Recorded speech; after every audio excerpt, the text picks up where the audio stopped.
What is up, playboys and playgirls? Welcome to the Movie Epidemic podcast. Another week, another episode. But I do have one question, podcast bot. What's up? Where is Chadley? He is nowhere to be seen. We've got the brand new studio. If you're watching us on YouTube, you can see that we've got some sort of one of those like ISIS video curtains behind us. We got some sort of ISIS video curtain. We got these studio lights. It's so bright. I'm gonna have to put makeup on my shiny forehead or something.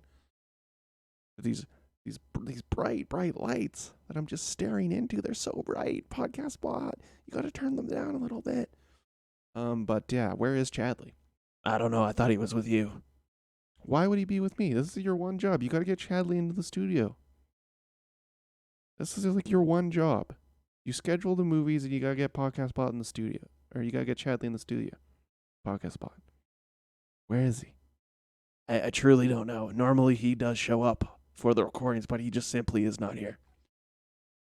Alright, so that's just something we're gonna deal with today, I guess. All good, because we're talking about Cuff Docs. This is the Cuff Docs recap. Chadley didn't show up to any of that either, so maybe he's dead. Somebody better go check out his apartment, see if he's lying face down in the bathtub right now. Because I don't know where the fuck he is. But all good. All good. I just don't know where he is. So Cuff Docs, we did a preview, I believe 2 weeks ago for the upcoming festival. I went to it. I had tickets for all 14 films. Only ended up making it to 4, but we also reviewed 2 on the previous one. That gear brings me to about half of the films that we're playing, even under half, actually. But these are the ones that I really wanted to see. So I did manage to make some time to get out to those. And it was a struggle, let me tell you, to get out to these films. It was a struggle. So the first one, a little movie called Where in the Hell is the Lavender House? Parentheses, the Longmont Potion Castle Story. And the reason I can't say that title is because it's 17 words long, and never call a documentary that. Never call anything you make in that. It's long.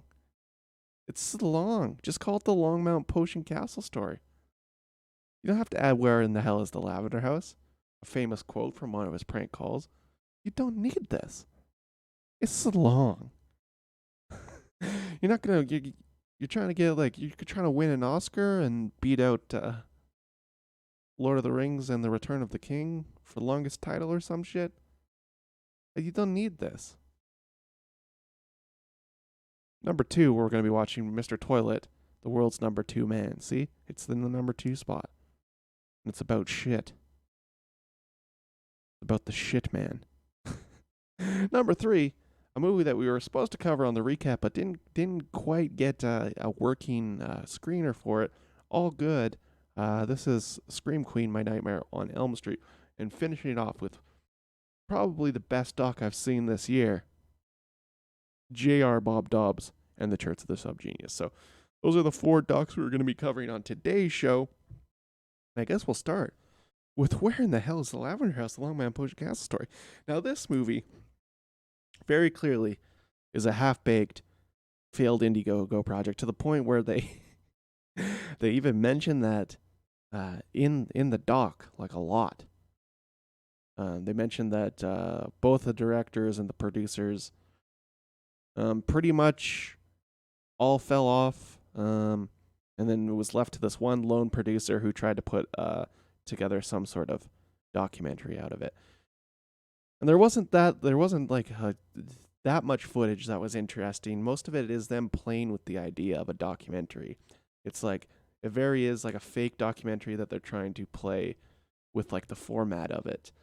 And at times that's funny, but it's mostly just very clearly there'll be like a voiceover, and then it'll skip to the director and the producer at a table, and they'll be like, no voiceovers. We can't do voiceovers. So it's like a meta doc inside of a doc. And yet it seems like they're acting in those scenes.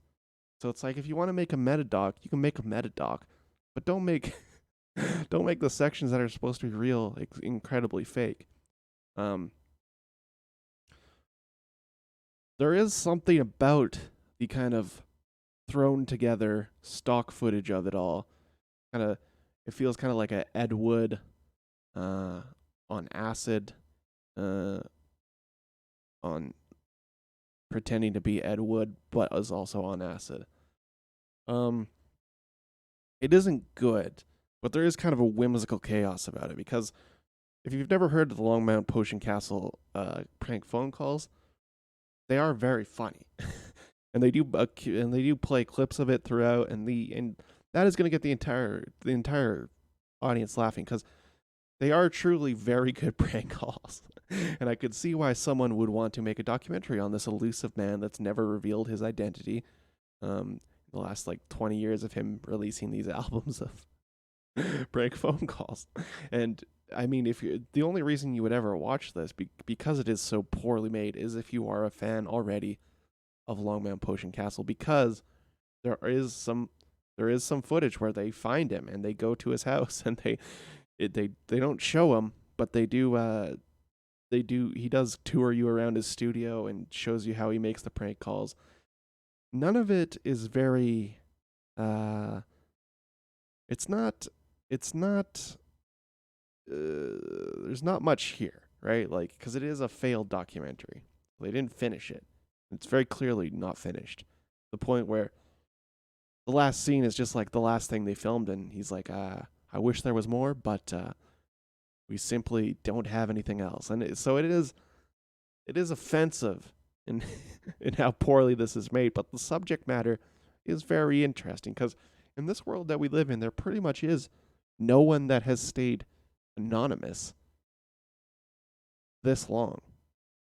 You know, like eventually people get fame and they're like, okay, I'm this anonymous prank caller, but not this guy out there in Longmont, Colorado, making phone calls to this day. Probably works, probably has some sort of real job, plays a lot of music. But it is a fun doc for the most part. But there is just sections that are like so boring, so drawn out, and almost have nothing to do with the rest of it because it is truly just a bunch of clips thrown together. And because of that, that's gonna get 2 stars from Buck. Just because it's just so abhorrently made. But I don't necessarily think it's bad. It's just failed. They just failed, and that's what happens when you're making docs sometimes. Sometimes you fail. And now one that didn't fail in making a doc is the Mr. Toilet, the world's number 2 man. Right out the gates, you can tell this is an extremely well-made documentary. There's no stock footage. There's no filming on handy cams. This looks legit. This is a great doc. They've got animated interludes, because it's a toilet doc. But at the end of the day, this is just a movie profiling a man that is doing good. It's not necessarily like a call to action or anything, which I guess is fine. But it's more of just like a doc for like sheltered suburbanites to watch and be mildly shocked that half of India shits outside, you know? So essentially what Mr. Toilet is it profiles this guy, Jack Sim, who is from Singapore. And he started the World Toilet Organization. It's like a small not-for-profit. They don't actually build toilets, though. They just kind of like want to get awareness out that there are still people shitting outside in a lot of mainland China and half of India. Literally like 40% of India shits outside or something. And he's more of a guy that has like these lofty ideas, and he's a magnetic, charismatic man.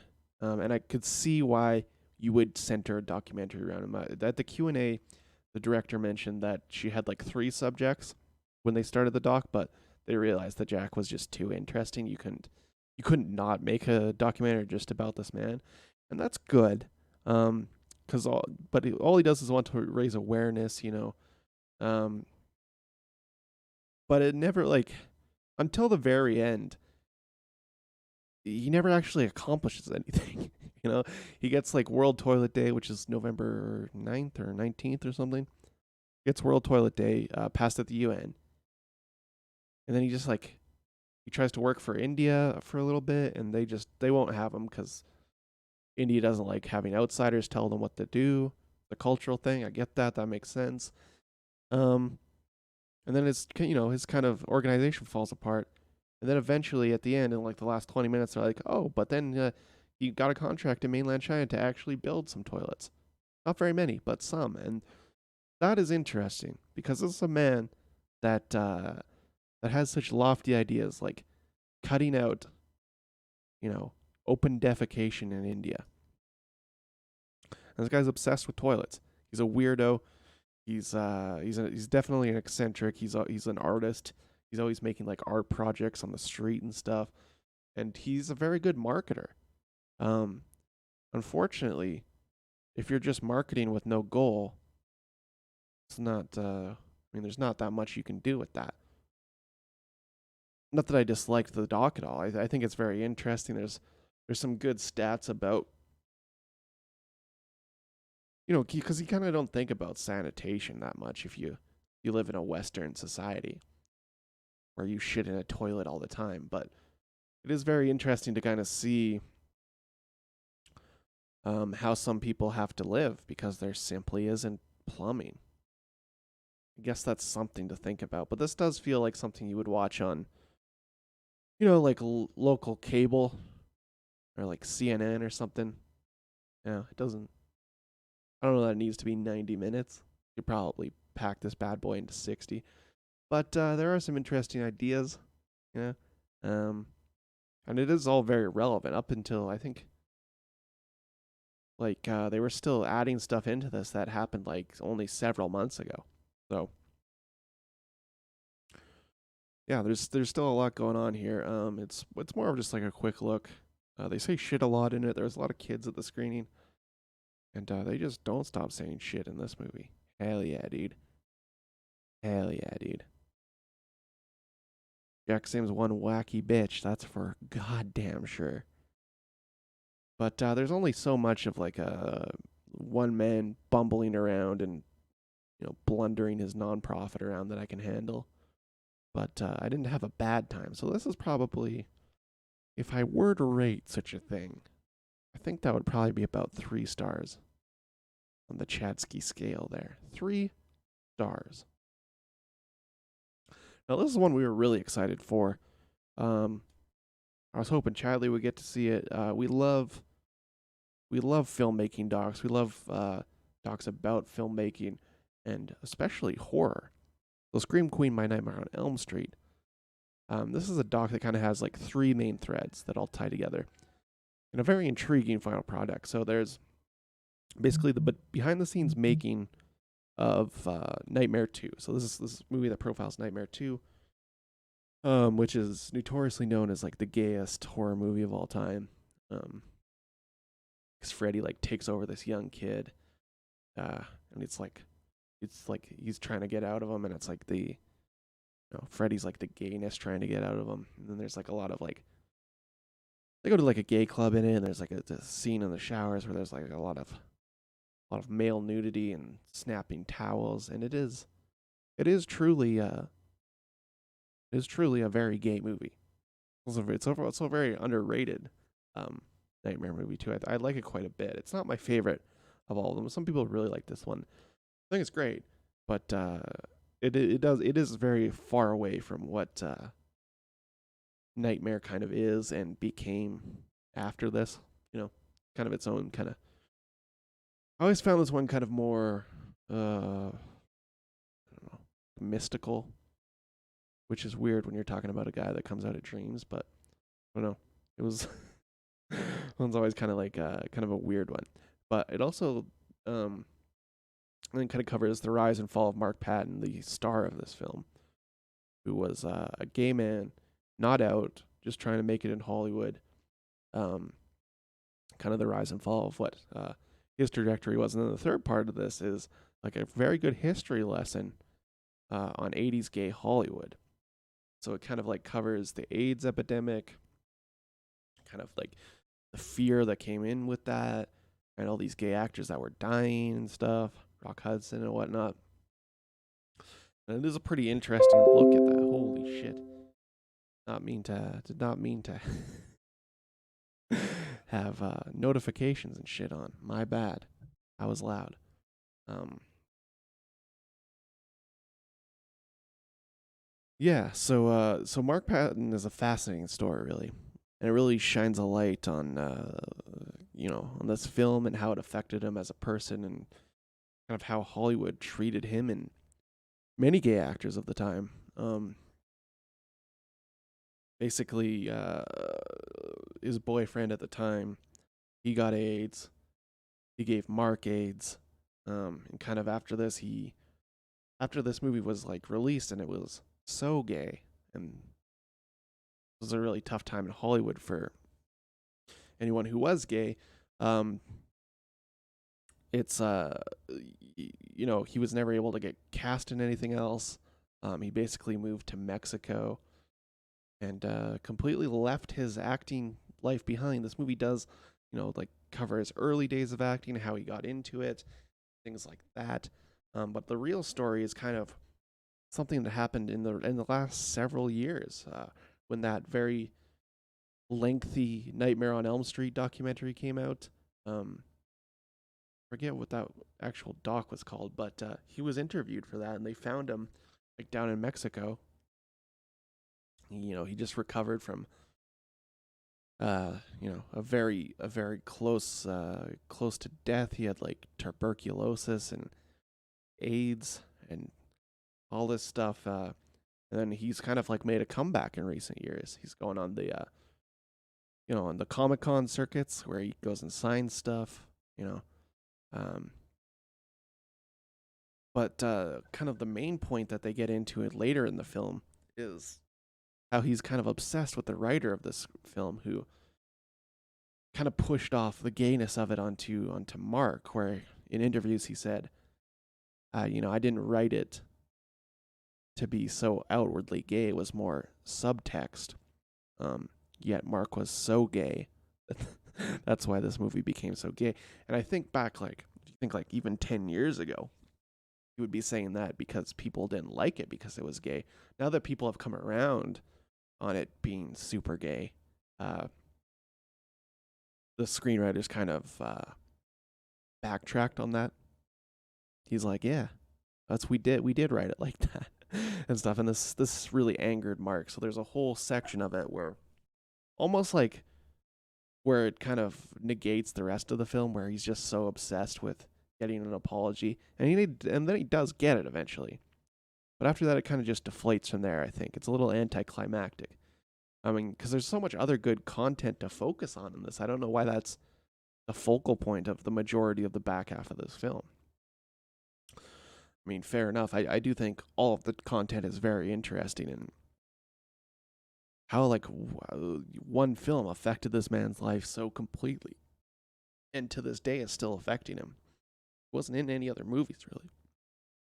It's in like one or two other movies. It was in a lot of TV stuff. But yeah, he was never he never had his chance in Hollywood as like the leading man. And I think there's a lot to like in this. It is a well made doc. I think it maybe treads on some stuff that it doesn't need to for a little too long. Maybe it kind of could have taken some other interesting threads, but regardless of that, I think it does manage to be a very good and interesting doc about something I never really thought I needed to know about, but it is interesting. 'Cause sometimes people just vanish to Mexico, dude. Guy straight up just vanished to Mexico. Fucking hardcore, dude. Love it. That one's gonna get a 4-star on the Chadsky scale there. All right. So what do we have up next? It is, oh yes, J.R. Bob Dobbs and The Church of the SubGenius. So this is hands down my favorite documentary of the year. If you remember earlier this year that we saw at Cuff Proper, they ran a little documentary called Hail Satan. which was about the Temple of Satan and how they kind of operate within the law and try and every time like some religious sects puts something into government, they say, okay, if you're gonna do that, we need to have a Satan thing, and then everything gets canceled out generally. um, and kind of just the way that the Temple of Satan is kind of set up, it is set up very similar to what the Church of the SubGenius did. It's almost as if they copied a lot of it. I think they probably did, but that's why I really like this one. It kind of profiles the Church of the SubGenius from their humble beginnings. Well, they started out like it was like the late 70s or early 80s, where they just wanted to they wanted to make like this weird religion that's almost mocking religion. It's almost mocking like cults, but in the same way it kind of is a cult, and that's the joke. And if you get it, then you get it. Like half their motto is "fuck them if they don't understand." It's kind of like this thing that weirdos and intellectuals kind of glommed onto, like the Penn Jillette types and people like that. They interview a lot of kind of celebrities that were in it, and then like the core members of the group. So there's like Reverend Ivan Stang, who's like the main guy, and the other guy was like Philo, I think his name was. And they interview a lot of celebrities: Penn Jillette, Richard Linklater, Nick Offerman. Nick Offerman's a big one. He's really into this shit. That's fun. And it kind of just started out as like this thing where they used to collect like those pamphlets for like weird religions and like Jehovah's Witness and Mormons and stuff. And they're like, we can make one of these pamphlets. So they like made this pamphlet. Then they got on the radio, and people started sending them $1 for the pamphlet, and they just kept sending out pamphlets. And then eventually they started doing like events and shit. And like one of the funniest stories ever in this doc is like they're in San Francisco doing their first big event ever. They've never done this like in front of a live audience that wasn't just like their friends fucking around in a basement somewhere, And, and they have like a plant in the audience, and they're talking about how time doesn't matter and we're all just slackers. And and they talk a lot about the conspiracy, about how they want to remove your slack, and all of it's pretty much nonsense. So at the event, they're like, time doesn't matter, and they get a plant to bring up his watch. He starts smashing his watch on stage. And then everybody in the audience starts bringing up their watches to smash them. And it's just like, you can see how like cults evolve into like like these things like that people just want to belong to something. And it's pretty funny. And they were a kind of group that had divides in it. Like some people took it way too seriously, some people didn't. Some people said fucked up shit. Some people just kind of felt it as more of a joke type thing.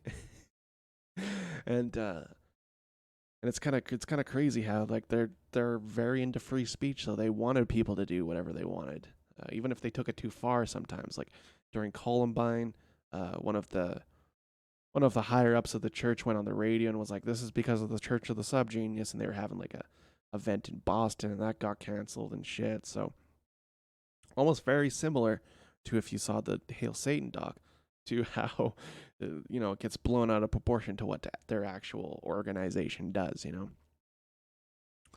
I just like all the characters in it are very funny.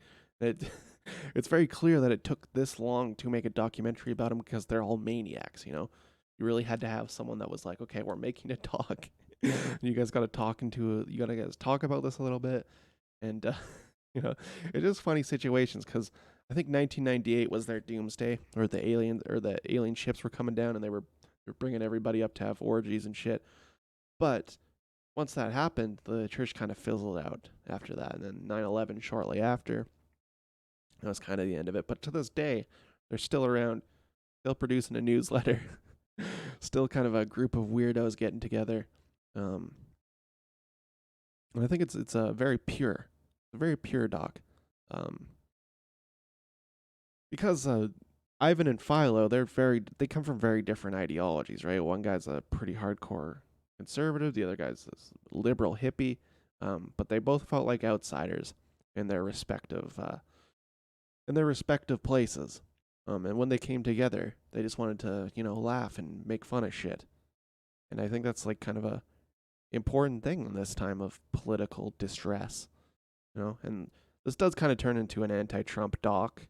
That is one thing that I'm like, I don't think it needed this, but after we talked to the documentary filmmaker, and she was very scared of Trump. She even mentioned that if he gets reelected, she's moving out of Texas. Like, so there is a few scenes where they kind of like analogate kind of the cult mentality to what Trump is doing right now. And I don't love that part of the doc, but this is a very Trump era of filmmaking, so we're going to see those comparisons quite a bit.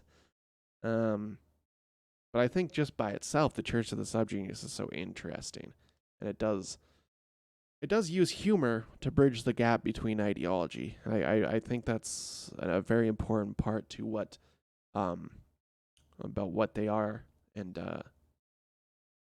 how they exist to this day.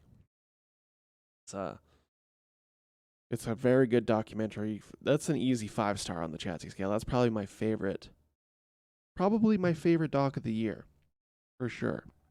With Hail Satan coming in real tight underneath it. So, let's see what we got coming up next week if Chadley shows up. I don't know. It's probably the same shit we said was going to come up last week. But of course, Chadley is simply not here.